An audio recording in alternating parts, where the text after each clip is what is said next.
Well, what a weekend that was. Good evening. Welcome to SAFC Fan TV, another edition of Monday Night Live. Joining us tonight, we have Terry, the Mad Mistake. Terry, how's your day been? I know you don't like Mondays. Phil. I feel awful. I feel. I don't even know what to say. How I feel. Well, you've just said you feel awful. So there you go. That'll do. Jack's with us. Jack, you love a Monday. How's your day been? Yeah, just got to get through Mondays, but yeah, I mean, plenty to discuss, plenty to pick over on from Saturday, but yeah, won't be the most enjoyable podcast this, Phil, but we'll get through it. I know we will. I'm sure we will. And Emma, who's just been telling us she's been shouting at all day today at work. How's your day been, Emma? Apart from work, has been heavy, stressful work, but what can you do? We've got to get through it and pay the bills. Right, okay. Look, we are live, which means you can join us via the live chat. Please do so. If you've got anything to say, stick it in there. We'll do our best to get to you and include you as part of tonight's show. On there already, Mick Griffiths is first up tonight. Jimmy's on there. David Joblin, Rusty Mackham in Gran Canaria. Only Fools in SAFC, which is our very own Wayne, is on there as well. Daniel Gunn, Stud 81. That's you, that in it, Terry. Stud 81 and Alan Hopper all joined us already. Well, where do we start? Lots and lots to talk about tonight. Sunderland 1, Stoke City 5. Nobody saw that coming, did they? The question I'll ask is, did Alex Neil get it absolutely spot on for them then? Jack? What was the question? Sorry, Phil. I didn't. Did Alex Neil get it spot on for them? Yeah, I mean, it goes without saying, doesn't it? If you win away from home 5-1, you've had quite a few good performances, and your managers beaten, if you like. Managers sort of out-tacticked, out-thoughted, outdone the other managers. So I think, yeah, he did. We were just poor. First half wasn't too bad. I mean, I'm sure we're going to come on to the controversial first goal, which absolute disgrace it stood for me. But nonetheless, 1-0 down's not the end of the world. But the second half performance was just appalling. To go to play so poorly and be dominated by a fairly average Stoke team. I mean, I know it might be a bit arrogant calling them average when they've just battered us, but I don't think that's special. They played well, but we gave up the ghost and crumpled. So yeah, I think he did get it right. He pace and power, and they dominated us physically. Used the quick plays in the wings to effect. Didn't give us any time to get our technicians and our good players on the ball, and took the chances. And it's ended up being a really horrible afternoon for all of us. Right, fair enough. Just very quickly on the chat there, Sexy Ian says, "Hi, Sexy Emma." Emma, do you want to respond to Sexy Ian? Hi, Ian. Vision Express for you on tomorrow, mate. All right, there you go. No, our Emma is very sexy and we love it to death. Emma, 5-1 then at home to Stoke City. It was struggling. Did Alex Neil get it spot on for them? Yeah, I mean, I think he did. I mean, I didn't expect to win against him. I honestly thought that we would get beat. Seeing the team, I changed my mind. I thought it went for a sloppy 1-0. But to me, he did get it spot on. But a point with Alex Neil was, although when he was at Sunderland, how many players played on Saturday that hadn't played under Neil?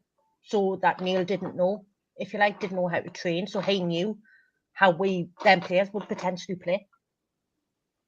So I think given that he has getting it spot on, he's went about it very, very tactically. Right, okay then. Just very quickly, Daniel Gunn on the chat says, is Jack Dodds and Dino not part of the channel anymore? They're both busy with other things. They still keep in touch with us. We still speak to them, and any chance they get to come back on the channel, they know they're welcome to do that. But like I said, they have other things going on at the moment. Terry, 5-1 at home to Stoke City, not pretty. Alex Neil just get it absolutely spot on, did he? Not particularly, to be fair. I think he had a big, massive, juicy helping hand by Tony Mowbray. I mean, only having one in midfield is criminal, and having Dan Neil in midfield is the only one is another story. He's been playing poor for the last 4 or 5 games. He needed to be dropped, to be fair, or rested, should we say, or given a bit of a break away from the team to sort of rejuvenate. So what does he do? Doesn't bring in Luke 9. We needed somebody with a physicality in midfield. Didn't bring in Ekwa. Just played Pritchard. Pritchard's not a midfielder. He's not a central midfielder. He wants to wander up the pitch half the time, so Dan Neil's left on his own. Dan Neil's been giving the ball away a lot lately, so, you know, we got overrun in midfield, simple as. And did he do his homework? I mean, Tony Mowbray, I don't understand what he's thinking. I just don't understand what he was thinking on Saturday. But it's one of them things, and it's the first half, like Jack says, it wasn't that bad. We let down by the referee, but second half was a capitulation, an absolute capitulation. We just lost the ball time and time again, passed the ball astray time and time again, and the lads had no heart. You know, they didn't really put up much of a fight. So, yeah, we deserve what we got at the end of the day. All right, fair enough. I'll come back to mention Tony Mowbray. We just brought it up there anyway. Just very quickly, we've got almost 100 people on the stream already. 24 likes. We do like to try and hit 100 if we can on a Monday. So if you just hit that thumbs up, that will help us immensely. Take a second. If you're watching on a mobile device and the live chat is open, just close the live chat. You see the thumbs up, smash that, get those thumbs up. And don't forget, of course, if you are watching and you haven't subscribed to the channel, it's free to subscribe. Just hit that subscribe button. If you would please cue the comments coming on very soon about Emma's pussy, no doubt. Terry, you mentioned about Tony Mowbray there. He's had a lot of stick. So, you know, I was going to come on to that. Was it, you know, Alex Neil getting it spot on, or you know, the stick aimed at Tony Mowbray? Were people right to do that, do you think, Terry? Well, you know, at the end of the day, the buck stops with the manager. And when things are going well, he gets applauded, gets the criticism, and everyone pats him on the back. If he makes the balls up, if he makes a mistake, if he doesn't get things right, then he's going to get criticism. It's part and parcel of every manager in the job, you know. There's Man U got smashed 7-0 the other day, and they won the cup the week before, so they'll be getting applauded one day, they'll be getting slated the next week. It happens at every single club. Tony Mowbray got it wrong on Saturday, as simple as. He can come on with his interview and look all miserable and depressed and not say much about anything. But for me, you got it completely wrong. Pritchard's not a central midfielder. You know, we've seen time and time again in the last few games, Mishoot and Dan Neil are not strong enough in midfield. They're both weak as piss together. We need somebody with a bit of oomph in midfield. Yes, we're going to take that chance of Luke 9 may go over the top, but for games like Stoke with big shithouses in the team who you know are going to just try and just barge out the way and plough through and go on the counter-attack, we need someone with a bit of bite in midfield. We can second goal, we just give the ball away. Daniel, Mishoot, we had the ball going forward, he turns around away from the penalty box and he passes it back to Dan Neil. Dan Neil just loses the ball. Second one, Luke 9 loses the ball at left back. We got no other defenders there, so Luke 9 had to come. Maybe we should have changed the system to 3 centre-backs. Because Luke 9's not a left back, you know, because unless he went off injured. So, you know, we just, with the architect of our own downfall. And when that first goal goes in, when the referee just, people can say you stop blaming the referee. 100% you can blame the referee for the first goal because nowhere in any rule book does it say what happens is what's supposed to happen. He just made that up as he went along. You know, and it's just unfortunate it so happened to come a goal at the end of it and just rub salt into the wound. Right. Well, we'll come on to that first goal just now. Anyway, Terry, Wayne on the chat says team selection was shocking. Can't play Ahmad and Pritchard together. Effectively, only having an out of form Dan Neil in midfield was a terrible choice. How much of the blame should be put onto Tony Mowbray, Jack? Yeah, he has to take his fair share of the blame. You know, when he does well, as Terry says, he gets praise, and when we have a bad performance and a bad result, not just bad and terrible, really, let's call it what it was, then obviously the manager's going to get criticism. I'm not sure what he was thinking when you come up against a team like Stoke that are pace and power and physicality and athleticism, and then you play a team of technicians and you basically avoid any physicality in the team at all. I don't know what Ekwa's got to do to get in the team. You know, so I think he got it wrong. I think Alex Neil did outdo him.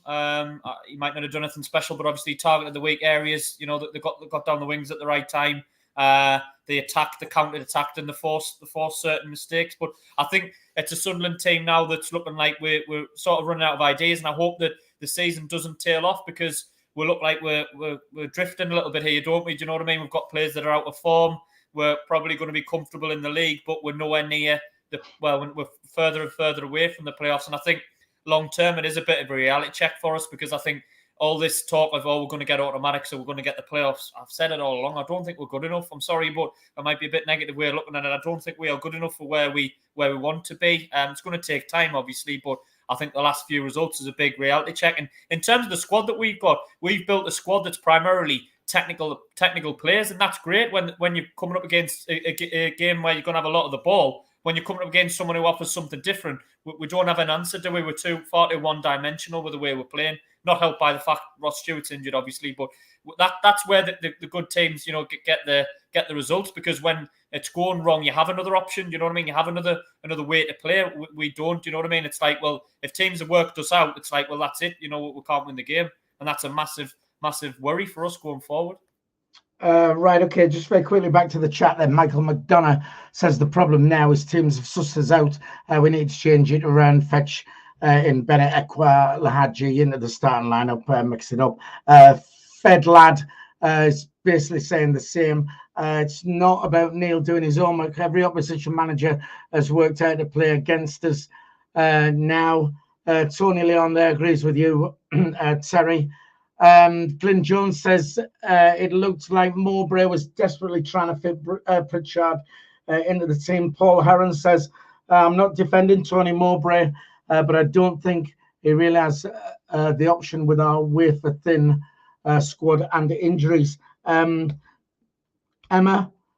should Tony Mowbray be taking a lot of the blame for this? I think you should take part of the blame, because, like as Terry said, obviously it's manager's job. That it's the highs and lows and the perks of the job, effectively. But I think Mowbray was also making a point. I think Speakman has got a lot to do with this, because, I mean, at the end of the day, I think Mowbray was making the point to Speakman, look, my bench is thin. I've got nobody. What do you expect me to do here? I mean, we've got no striker. There was no cover brought in for Corey Evans. I mean, I know I've slated Corey Evans, but we are missing him. We need that experience. We need that strength. I mean, the only players really, I think, in that team at the minute that have got power and strength is Ballard and Bath. And I think Mowbray was making a point to Speakman. So, yes, he's got to take part of the blame, but then I think Speakman's got to take the other part. All right, fair enough. Just very quickly, we'll give a shout out to the Unknown Wolf on the channel there. Thanks for the points, Sunderland. Well, you got the points. You won the battle, but that's about it. Terry, you was one in there.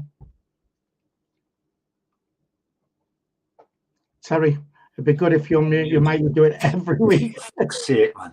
If Tony Mowbray is making a point like that and being a bit stupid to Speakman, if we don't win another game this season, he doesn't get sacked. So the buck stops for him. So I think, to be fair, he needs to get his finger out. He needs to give Lahaji some game time, Ekwa some game time, and Benetti. What's Benetti? If Gelhardt is not performing, but Gelhardt gets no service anyway, because we need to change the system to suit Gelhardt. But if he's not performing, what's wrong with having Benetti up front? Trying Benetti. He's never been given a start of it. I don't think he's ever even started a game of football this season. He might have in the league once, but I don't think he has. And what's wrong with him putting him up top? We've got nobody else. We're missing the focal point. The ball's going over the top to Stewart. There's no one else there. We probably need to change the system slightly. All right, fair enough. I don't know who Benetti is. Didn't he play in goal for Chelsea in the 70s? All right, maybe not. Fair enough. Right, okay. Let's get on to this first goal then. Right, I'm at the hands of Hughes on this at the moment, because I was all set to go to the game on Saturday, and we had a little bit of a issue, so I couldn't go, and I've only seen bits of it in and out. So, Jack, do you want to talk us through what happened with this first goal? Yeah, so we had a free kick in a dangerous area.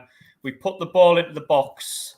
Their keeper then comes off his line to try and punch the ball. The ball's gone up in the air. The keeper then comes out to punch the ball.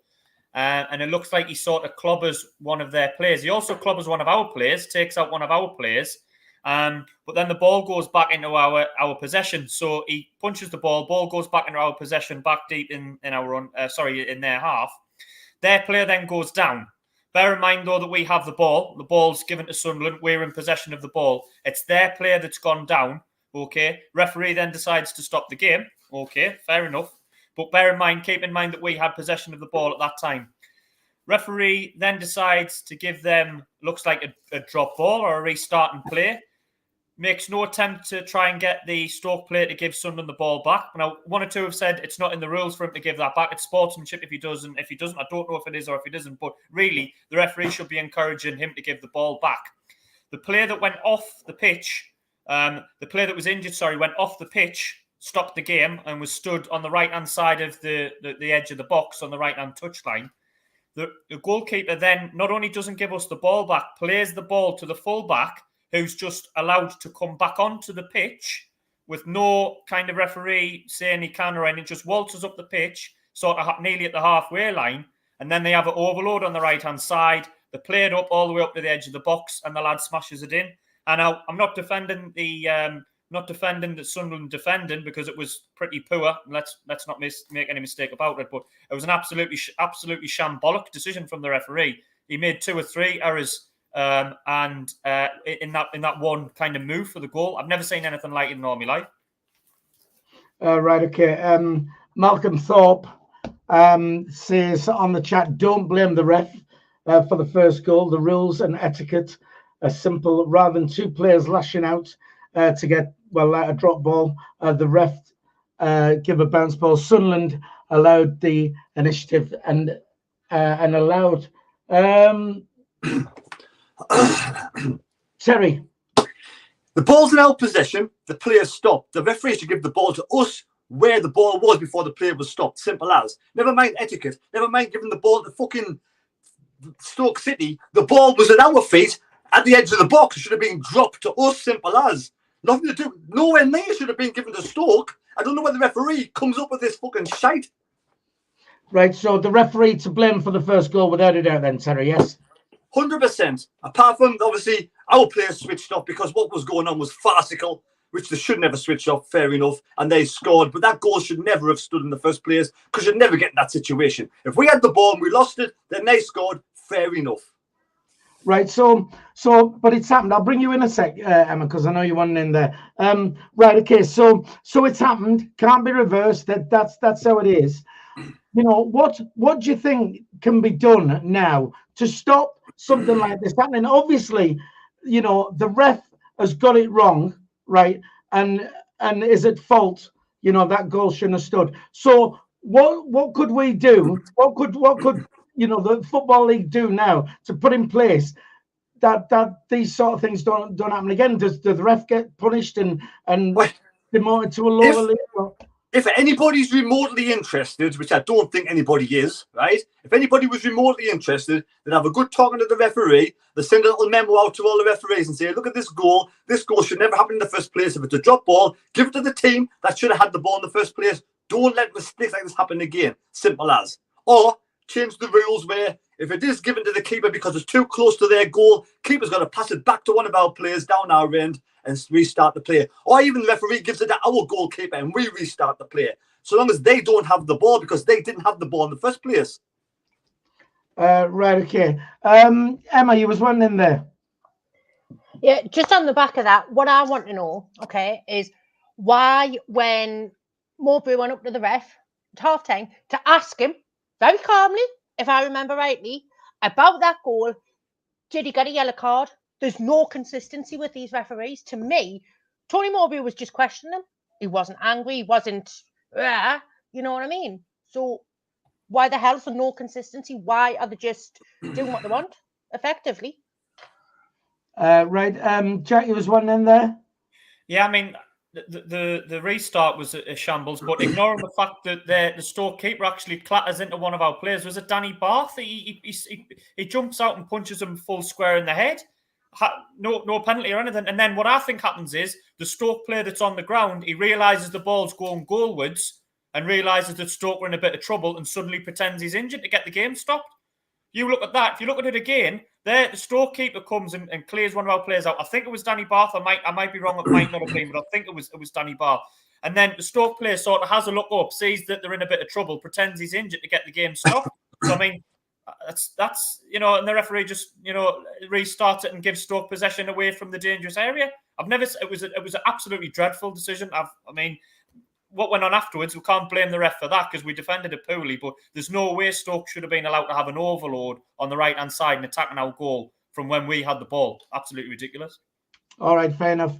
Unknown Wolf, the Stoke fan in here. We'll leave you in just for now, but if you carry on with all your mag shite on here, we will get rid of you.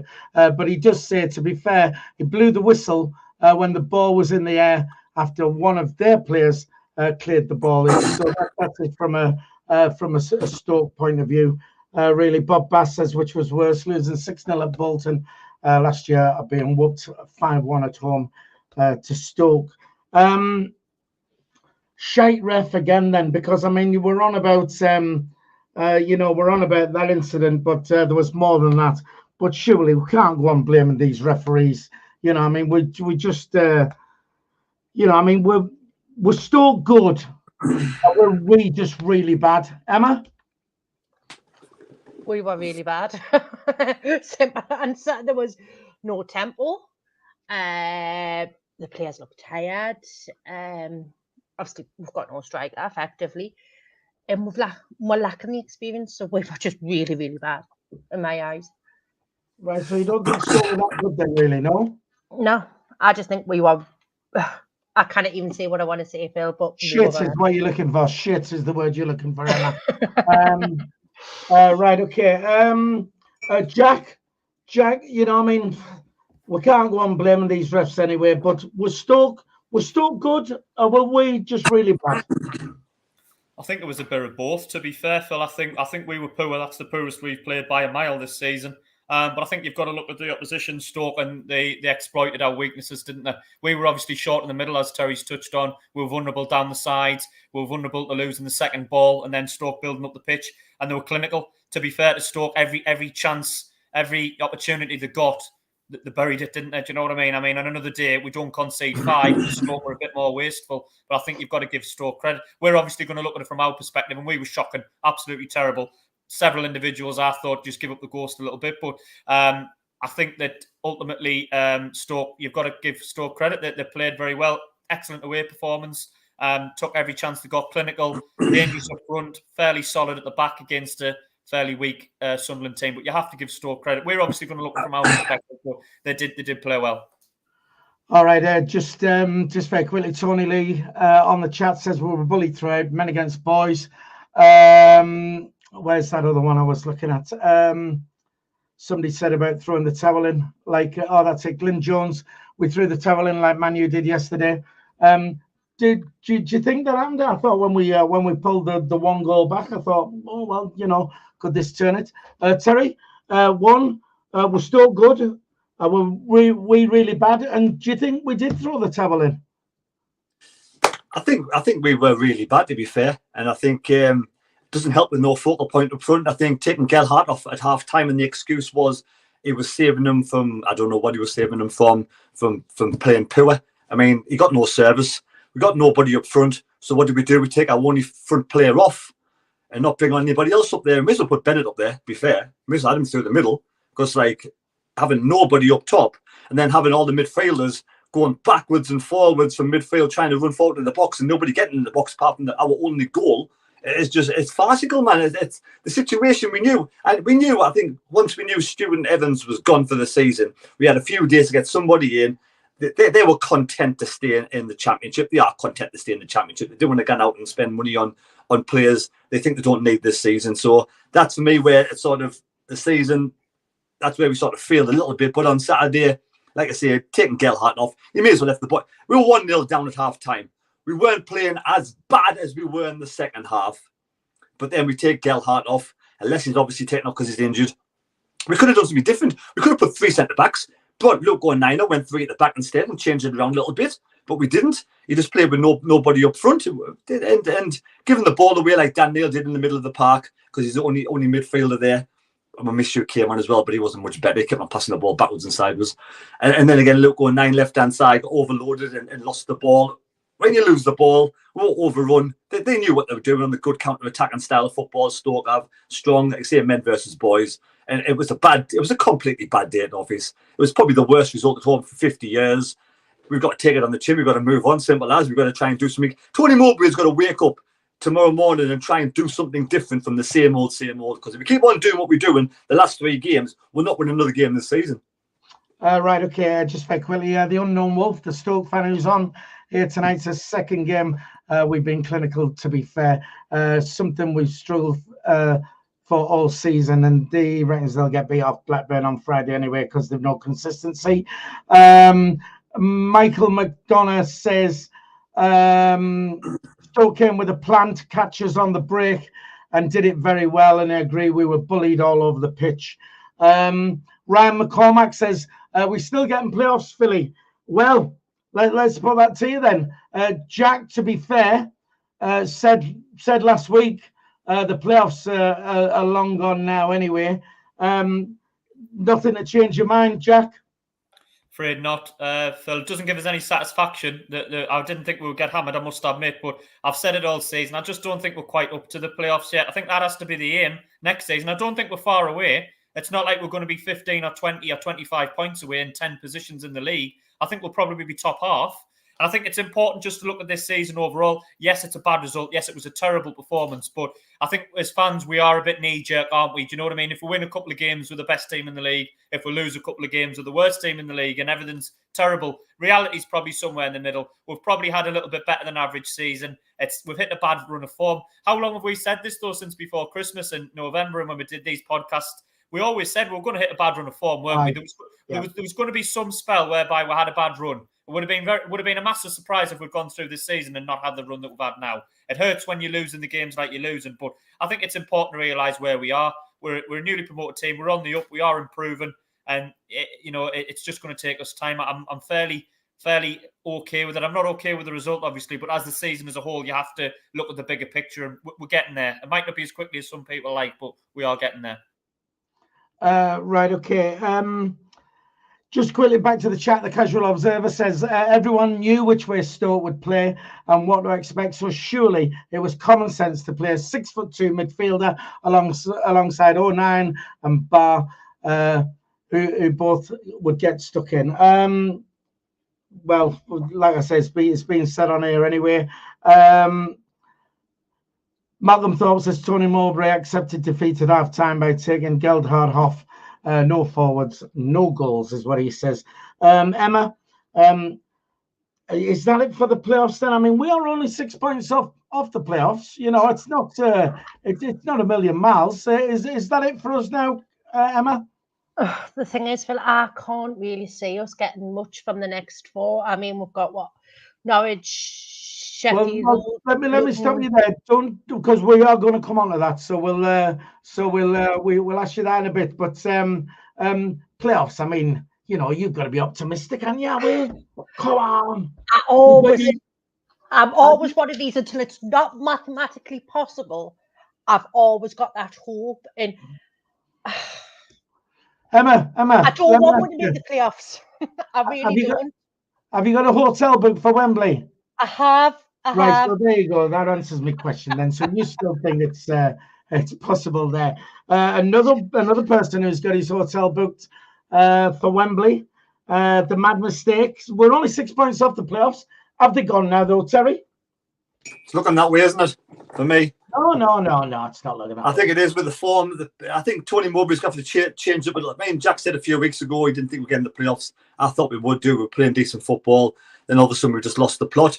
The players are being found out, weak in midfield. If we don't change it around big style in the next couple of games, we'll see the season completely drifting away. We've got to make sure we change it about. I mean, we've seen it over the last few games. Dan Neil's been given the ball away in midfield numerous times. He's got a great talent. He just needs to be taken away from the first team for a few games, sort of reset a little bit and come back again. We've got other players in there that can come in. Miss you again, being played over and over again on loan. Why are we constantly playing players on loan when we got players in the scope we've bought? Why not play those? Lahaji, where's Lahaji? Why can't Lahaji get a game? Ekwa again. We got Bennett there, brought in at the same time as Mishu. He's playing for his country. He does a decent job. Why can't you give him a start? We've got to do something different. We keep playing the same team we're playing at this moment in time. The season will just drift away and we'll end up in the bottom half of the table, simple as. Right, okay. Conrad Tank says, evening, I'm a bit late due to my wife dragging me to body balance training. You need to have a word with your wife then, don't you? Well, for me, I'm not giving up on it. It's it's 6 points. We're 6 points away. We're in our little bad spell, which, like Jack says, we have said all along, to be honest, we've not really had our little bad spell, and we're in it now. It just depends how long that lasts, and that'll determine whether the playoffs are still on or not, in my eyes. All right, just before we move on from this game then, can we take any positives at all from the game? Anything at all? Terry? Only positive I think I can take from the game is that we'll definitely not play the same team again next week. Right, okay. Jack? The only positive is that it can't be any worse. We can't have a game where we play as badly as that this season again. That's the worst we've had. We've bottomed out in terms of performances. I think it's the first time we've conceded 5 at home since Coventry, which we did score for that day, but it can't be as bad. That's our worst performance of the season. So, hopefully, it can't be any worse. All right, okay, fair enough. Emma, is there any positives to take out of Saturday? The only positive I'd say is, my opinion, Mowbray is making a point of speaking. No, right, okay. Right, well, let's move along then. Before we do, we got 54 likes, 54 thumbs up there. We do like to hit 100 if we can on a Monday night. So just hit that thumbs up. Let's get those numbers moving, Terry. Can I ask you all a question? You can. Does anybody actually think KLD and Speakman give a shit about the fans? Well, I'm going to come on to that next, actually. Good.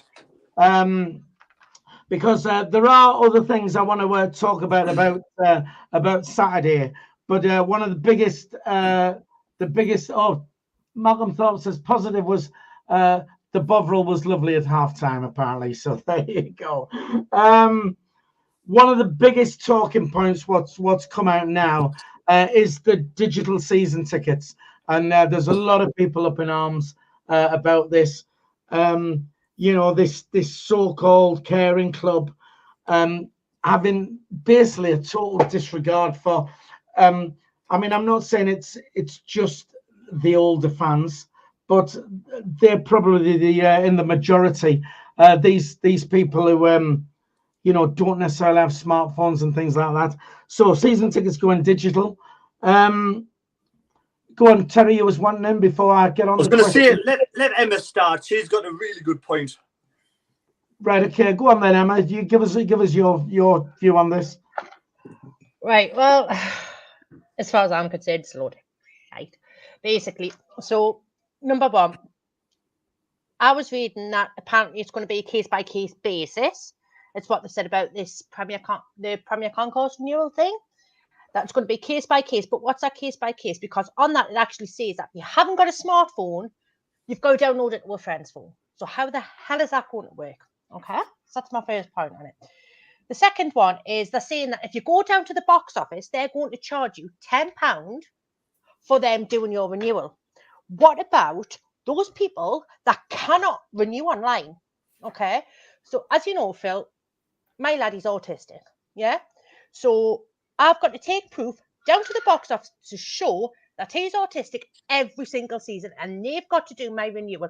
If I need tickets, I cannot do it on the online platform. So that means that for me to renew my ticket and 2 kids' tickets, that's going to be 30 quid extra for the box office to do it. Yeah, which I think's wrong. They're then charging me. But then also there's the vulnerable customers, yeah, who they maybe don't know how to use a smartphone. Kids and don't have smartphones. Elderly don't have smartphones. Yeah, we moved seats on Saturday and we got digital tickets. And by God, it took us 3 minutes to get into the ground. I also seen other people struggling with digital tickets.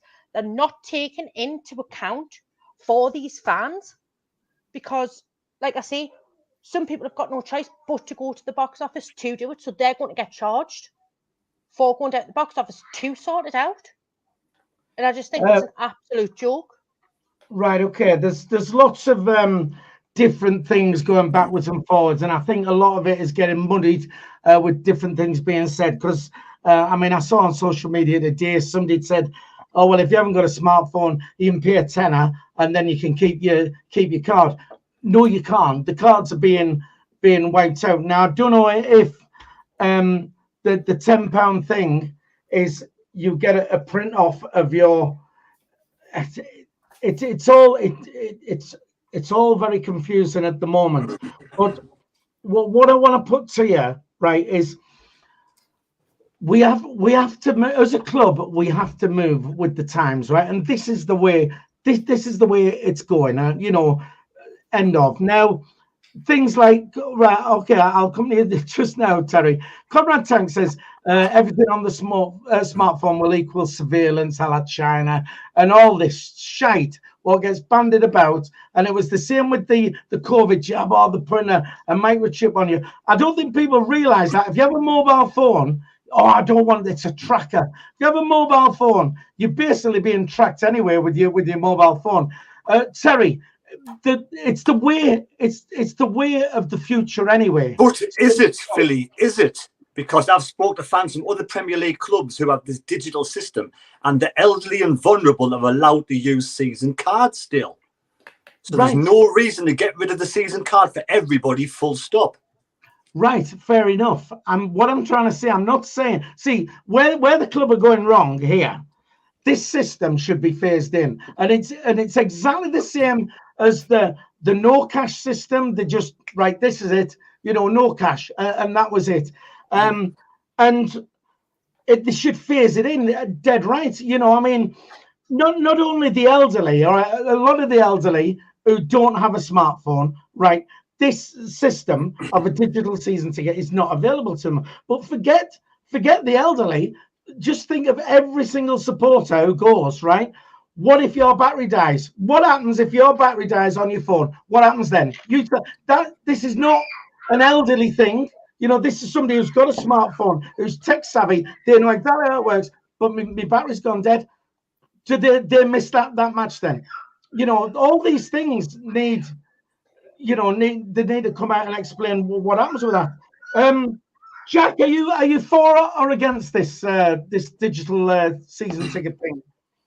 I think in principle, I think we are going to have to move at some point, you know, with the future. I think there's probably the same comments when we moved from the old paper-based system to the card system, wasn't there? Probably people said that'll not work, and we seem to have managed. Where I think it needs, where I agree with both points from Emma and you, I think it does need to be phased in. We need to maybe have a whole season next year whereby we limit the cards, but there are still cards available if you do have somebody who needs specialist attention, like Emma's lad, and or somebody who's elderly or disabled, that they should keep theirs and next season be like a trial run. And I think ultimately that's where it needs to go. You know what I mean? Because there needs to be some kind of compromise. I think you know, we do need to start looking at other methods. I think there's probably other clubs in the league and in our system, in the Premier League and Championship, and have managed okay with this on whole. But I do think there has to be an alternative as well. There always has to be an alternative. So if you prefer a card, then that's no problem. You see before the season, you get in touch with the club and say, look, next season I would like a physical card making, and they do have that facility for 5%, 2.5%, whatever it is, the minority of supporters to still have those cards. And that seems like a simple compromise for me. I mean, I don't know if it's a cost-cutting thing whereby they're wanting the actual cost of the cards to be reduced, but surely it can't be that much for a few odd thousand to be kept and then the rest to move to the other system. I mean, I'm a little bit selfish. It doesn't personally bother me because I can use it, but I fully accept that there are some customers that won't like or won't be able to use that system. So there has to be an alternative. That has to be the solution. You keep a few cards for people that have specialist needs, specialist circumstances, and then move towards the more modern system. But have a season whereby you see how it goes. Do you know what I mean? That would be my alternative. That would be what I would suggest. All right, I'll come to you just now, Emma.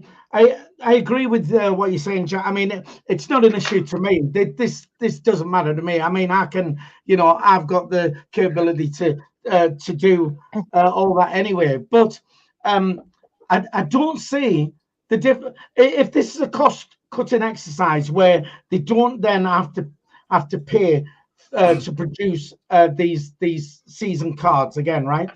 What is the problem with if you've got your seat and you're not changing your seat, so you've got your card already, right? What is the problem of that card staying, as long as it's usable? Then have the phone system, the digital system, but have the card as well. It's just, it's not like it's going to slow you down. Your phone, you're going to obviously it's going to pick it up on the scanner as it does your season card. But then if you then need to change seats or your card's damaged so it's not usable anymore, then you have to move on to the digital system. Terry, I know you want him, but Emma, you was trying to get in there first. Yeah, to me, it's a lot of cost cutting as well with the club, because obviously they're not going to produce these cards. I mean, look at the state of some of the season cards that have been coming out over the last couple of seasons, the way they've been. But also a point with this is, how the hell does it make it quicker when you've got sort of, say, I don't know, for example, Terry's got 5 season tickets on his phone. There's Terry, his missus, and 3 kids. And he's the only one with a smartphone. How is that going to make it quicker when it's easier just to hand them the cards outside the ground and say, "Here you go, get yourselves in"? Well, I don't buy what you're saying. I know some people have said, on a phone, how's that going to be quicker? Because you've got to get your phone out, you've got to go into your Google Wallet, and you've got to find and then it's the same with a card. You've got to go into your pocket, pull your wallet out, get it out. I don't sort of buy that. Terry, you was one in there.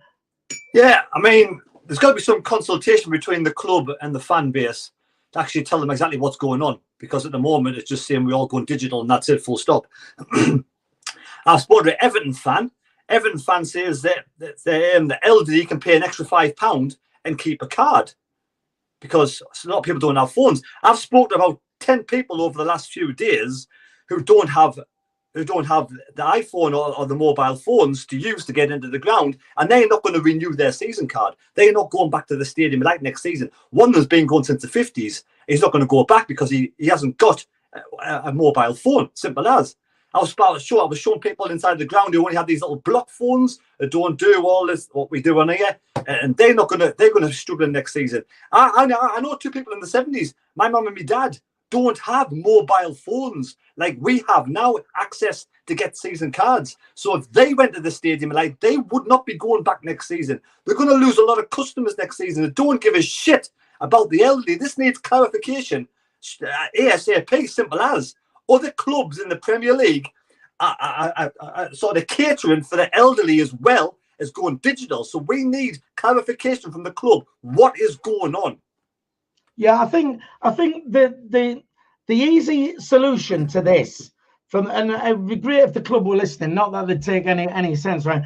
The easiest solution to this is, we're not saying don't go digital, right? Go digital by all means, all right? However, you've got to have something in place where people who do not have the means to cater for this new system then have another way where, like I said, they can keep this. I mean, they've said the turnstiles are going to be state-of-the-art, updated, and well, a load of bollocks. They'll just be the same, because it's exactly the same whether you're scanning a card or scanning a phone, right? So those turnstiles will remain exactly the same, and that's just a load of bollocks coming from them trying to make out that, oh well, we've updated all these turnstiles and we've got to move this system. It's as simple as give another option to people who cannot do this, and that's it sorted. Emma, you was one in there.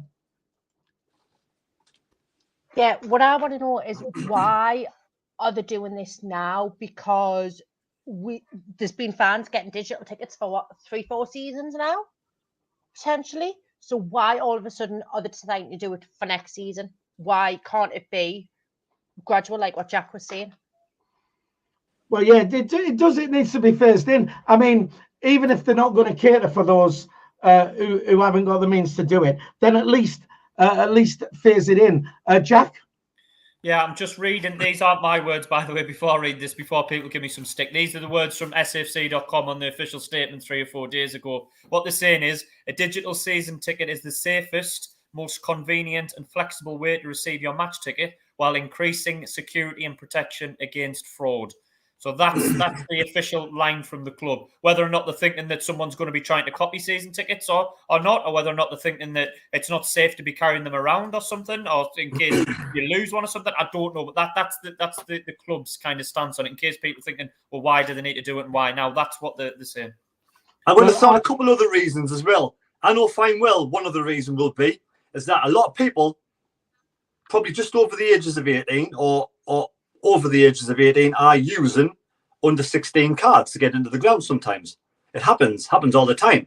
They're looking to stop that. That's one thing they're looking to stop. They're looking also to save as much money as possible. That's the reason why we don't go out and spend money on experienced players. That's why we didn't get a striker in. That's why we didn't get a midfielder in. That's why we're buying young players to sell them on when they get more experienced and better. They're looking to make money. Also, they're probably looking at some point to reduce the hours of the ticket office. They're looking to pay for staff as well. So all these reasons is money saving. It's all about money. KLD and Speakman, for me, don't care about the fan. Simple as. Right. Okay. Just very quickly, people are saying about. I mean, we had an issue on Saturday, and I was due to go and couldn't go. So what I did was, I gave my season ticket to a neighbour, which I know you can't do and shouldn't do and what have you and blah blah blah. And people are saying, well, it's to stop people. How could I have done that? On Saturday if it had been digital, but. Screenshot and stuff and things like that, it's easily done. So I don't think that's necessarily. I know you're going to say, oh, you can't screenshot it, but you could take a photograph of it, Emma. I've been told from very good source that owners do not like all this swapping and changing season cards from one fan to another. They do not like it. They find it probably kills them that much that they hate it. They're trying to save money, and what them people who don't have season cards or the chance to get to buy their own card, buy their own ticket to get into the ground. They love the money, simple as. KLD, with all these smartphones and all these technology, doesn't give a shit about the 70-year-old bloke who hasn't got a smartphone. That's not his problem. Yeah, I totally agree. And before you come in, Emma, just very quickly on the chat, Malcolm Thorpe says times are changing with technology. It's much cheaper to do it digitally, which it is. The club don't care about the fans, but honestly, most people don't carry cash now. 10 years ago, most had cash. It needs to be transitional coming in. Also, before you come in there, Emma, I would just need another 19 people to hit the thumbs up. Give us a like down there. That'll hit the magic 100 figure on a Monday night. Emma? Yeah, obviously, the statement I read the FAQs on the club's website about screenshotting the digital tickets. Apparently, it won't work because of some technology. Okay, but yeah, we screenshotted the hubbies on Saturday because obviously, like I say, we moved seats, and his screenshot worked better than what mine actually physically did in my wallet on my phone. Yeah, well, the thing is, and I know this technology stopped me doing that when we went to Peter Kay, and that I was just going to screenshot it to put it in another part of my phone, sort of thing, rather than have the ticket coming up and all that, and it wouldn't allow you to do it. But that doesn't stop you taking. I could have took a photo of it with Karen's phone, and it would still work. So there's ways around that anyway. At the end of the day, it should be phased in. There should be something in place for people who don't have the means to use a digital season ticket. And the bottom line is the club do not give a shit about the fans anymore. And that is the overriding worst thing about this whole scenario really with the digital tickets. It's absolutely disgusting. I know there's petitions up you can sign and stuff like that, and maybe it's what it needs. Maybe it needs a bit of fan power getting together to say, look, you know, you've done us over a few times here, but you know you're not going to do it, you know, carte blanche really. Right then, just let's move on quick. 10 more people hit the thumbs up. That'll give us 100, and that'd be magic. Ian Barron says, I have a Nokia 3310 mobile phone. There you go. Well, you're not coming to any matches next season. Then, is that one that you could play Snake on? Do you remember Snake? Yeah. Well, yeah. I remember all them. There you go. Right, just very quickly. What I want to we are going to. We might get it all in. Fans walking out Saturday, right? There's been a lot of stick given to fans saying, you know, disgraceful. You're there to support your team. Get behind your team. You're walking out on them. Absolute disgrace. Terry, are fans not entitled to walk out? They've paid the money. If they want to walk out, they can walk out. Is that all right? In my opinion, the fan can do what he wants when he's paid his money. If he wants to go at half time because he wants to get back home for whatever reason, if he wants to go at 80 minutes, if he wants to go for 10 minutes because he's got an emergency in the house, I don't know. End of the day, he's paid his money, he's gone in there, the fan can do what he wants. You know, I like to stay almost towards the end of the end, and I'll always do that regardless of the score. But if fans are pissed off with, you know, with the result, with Tony Mowbray, with the hierarchy, whatever it is, they've got their own reasons. It's their life. They've paid the money. They've got the choice. Simple as. I'd rather stay and watch the full game personally, but that's just my opinion. Would you ever do it yourself, Terry? If things I haven't done it, no. You wouldn't do it? I haven't done it. I was there 88 minutes. No, I'm not saying you did it. I'm saying, would you ever do it? Walk out if you thought this is shite, I'm going. No. You wouldn't. You'd stay till the end regardless. To be fair, if I thought my opinion would help the elderly get into the game of football next season, then I wouldn't renew my ticket. Yeah, right, fair enough. Jack, lot of on social media, a lot of fans have taken stick for walking out saying, you know, you're there to support your team. How's that going to help the team? But I mean, they paid the money, entitled to do it. Yeah, absolutely. I think, you know, I don't have any problem with fans leaving early. I've left early at games before. I don't like doing it. But if I think that the game's gone, we're not playing very well, I'm getting more and more frustrated and wound up. I'm not enjoying that. And I know people will say, well, you should get there and support your team. And I get that. I think I do support my team. I'll hold my hands up and admit it now. If this makes me a bad fan, I am. I left on 60 minutes when the third goal went in. I didn't see any point in continuing the game, me watching the game. So I thought the game's gone. We played absolutely poorly. I'm just going to get more and more wound up. And that's not with the way that I want to spend my Saturday afternoon. And I just don't like when fans dig other fans out. I think when we have a result like and performance like we had on Saturday, the one thing that you need is fan unity. You need the fans to stick together and say, right, the performance has been terrible. The fans have been... Sorry, the result's been awful. Let's have a go again at Norwich next week. Let's be better next home game. And then when you see fans digging each other out, I'm a better fan than you, as if there's some kind of league table and I'm a better fan than you. You're not as good as me because you don't stay.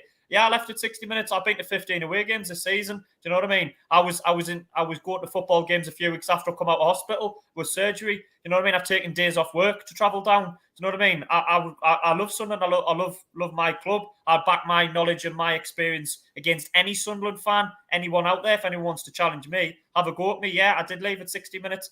You're entitled to leave whenever you want. And I just hate this sniping from other fans. Oh, you know, I'm a better fan than you. You're not as good as me because I stayed till the end and I'm better than you. It's point scoring. It's pathetic and it does nobody any good. And it's the same arguments time and time again. How many times have we heard it now? It's one thing that fans will come out and dig each other out for. It's just pathetic. You know, let's stick together. Let's ignore it and let's just try and work together rather than point scoring against other fans. We're all Sunderland fans at the end of the day.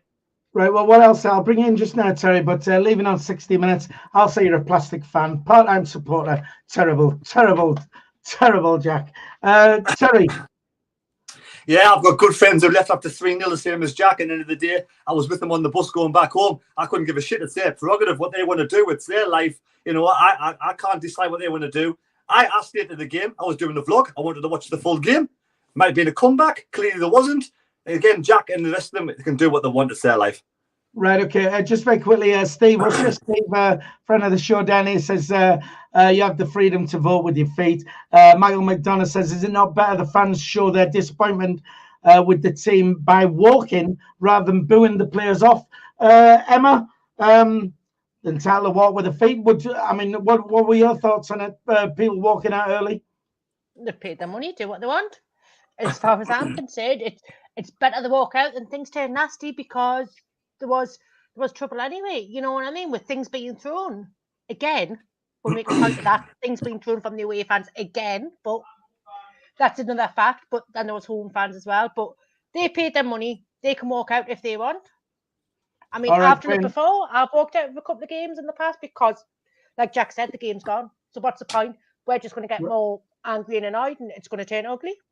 Right, okay, I'll bring it in just now, Terry. Tony Lee says, passionate stuff, Jack. Glenn Jones says, Jack, are you leaving 5 minutes before the end of the show? Yes, see ya. Terry, you was wanting. It's the same as us, the same as the fans who want to leave 5 minutes early. They miss the rush to get back home, so they've got to travel miles to get home. I haven't got a problem with that whatsoever either. And at the day, it's their life. They want to do what they want. They've got other priorities in life. Football isn't the main thing in the world. You know, you've got family as well. I just think it's sad that we're digging out fans on a day when we've got 43,000 or 44,000, and then other fans are digging each other out. Why not spin it round and say, yeah, a few left early because the game was terrible, but what a fantastic crowd we had there. 43 and 44,000, more than a lot of Premier League teams. You know, the one thing you should never criticise at Sunderland is the support. You can criticise the board, you can criticise the players, the manager, whoever, but the one thing you should never do is criticise Sunderland supporters, and it's even worse when it's coming from other fans, other so-called, well, they are Sunderland fans, but other Sunderland fans digging each other out. It's just wrong for me. Yeah, well said, Jack. Absolutely applaud that. Terry? Exactly. Never mind criticising each other fans, criticise the team and Tony Mowbray on Saturday. They let us down big time. They let us down big time. They're down tools, and that's a fact. So they let us down. So if people want to go home, it's up to them. Right, can I quickly get this in then before we'll have to keep it brief because we are out of time. The next 4 games coming up, Norwich away, Sheffield United at home, Luton at home, Burnley away. It's a terrible next 4 games. All I want to ask is, I know we'd all like wins in the games, but how many points would you be happy with from those 4 games? What you'd be satisfied with, Jack? I think we'll probably get 4. I think we'll win 1. I think we'll draw 1, and we'll probably lose 2. Don't ask. Would you be happy with 4?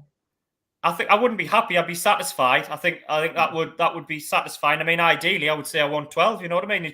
Some fans in the comments will say aim for 12. You know what I mean? Try and win every game, and I get that. We've got nothing to lose really now. But I think really, if we were to get maybe 4, 5, 6 points, I think that's a good return because I kind of, you know, we've got a lot of tough games. I think I've spoken enough. I'll let somebody else have a go. Yeah, I mean, I know we're all saying aim for 12. Of course, we are. We know that. I'm just trying to get what you'd be happy with, Terry. I'm going to say something different, right? I'm not going to say what we're going to be happy with. I'm going to tell you we're going to get no points from 4 games. Right, we're going to get no. But so you'd be happy if we got 1 point then? I'd be happy. I'd be happy with 2 wins and 2 defeats. That would be my happiness. But I've got a feeling I think we're going to lose all 4. Right. Okay. Fair enough. And Emma, I'd be really, really buzzing if we got 8, but I don't think it's going to happen. I think Max will get B4, but I don't think we're going to get any. I really don't. Right. Well, listen. I think we're going to shock a few people because we're in a bad run of form. These games have come at the worst time ever. But I think so long as Tony Mowbray starts to mix it up a bit now, I think, you know, I don't think it'll be as bad as we think. And I'll be happy with 6 points. And I think 6 points could be achievable. It's I'll stick my neck out and say that anyway. Look, we are just about out of time. Great the fact that we've got over 100 likes. That is absolutely superb. Thank you to every one of you who gives a like. Thank you to you all for tuning in and watching. I hope it's been entertaining for you. We didn't manage to get onto Dwight Gale being a shithouse and the missiles what were being thrown and stuff like that. But I'm sure we might be able to squeeze that in possibly on Thursday's show anyway. Terry, have you had a good show? What did you think? Do you know what it is? I feel better now the show is over than I did at the start. Therapy. That's what that's called, isn't it? Therapy. I tell you what it is, that after the game on Saturday, I couldn't even be motivated to have a rant. I just thought, that's it. I was going to go home and have a couple of cans and just have some food. I couldn't be bothered.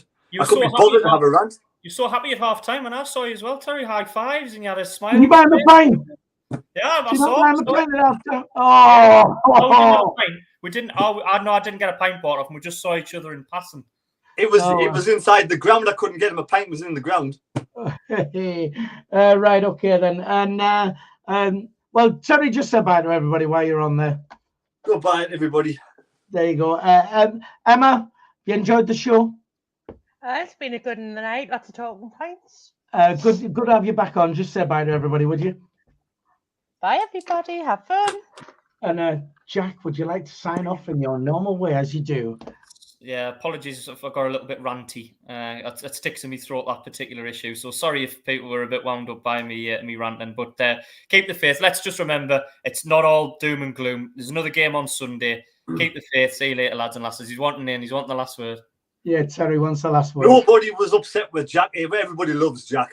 Absolutely, we love it. We love the passion, and you were spot on with what you said. But you can get down off your soapbox now. We'll let you.